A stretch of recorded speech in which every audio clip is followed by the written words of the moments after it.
সবেমাত্র নির্বাচন শেষ হলো আর শুরু হলো ধ্বংসযজ্ঞ। মাত্র ৩ দিন হয়েছে আর এই কদিনে ঘটে গেল অনেক ঘটনা। এগুলোর মধ্যে রয়েছে বিরোধী দলের নেতাকর্মীদের উপর আক্রমণ, তাদের ঘরবাড়ি ভাঙচুর, অগ্নিসংযোগ এবং ধর্ষণের মতো ঘটনা, যা অনেকাংশে নতুন কিছু নয়। তবে এসব কর্মকাণ্ড একটি দলের ইমেজ নষ্ট করার জন্য যথেষ্ট।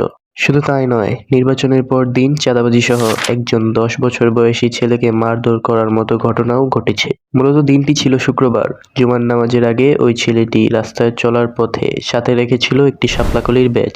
এমন সময় কয়েকজন বিএনপি নেতাকর্মী এসে বলে যে সে বিরোধী দলীয় নেতার লোক এবং একে কেন্দ্র করে তাকে মারধর করা হয়। এই ঘটনাটি ঘটেছে সার্জিস আলমের আসনে। এছাড়াও শোনা যাচ্ছে যে শাপলাকলিতে ভোট দেওয়ার কারণে একজন মহিলাকে ধর্ষণ করা হয়েছে। তবে তা কতটুকু সত্য তা পুরোপুরি নিশ্চিত নয়। সে সাথে আরও রয়েছে বিরোধী দলের নেতাকর্মীদের নির্বাচন নিয়ে নানান অভিযোগ। তাদের মতে এই নির্বাচনে ভোট ইঞ্জিনিয়ারিং বা ইলেকশন ইঞ্জিনিয়ারিং করা হয়েছে।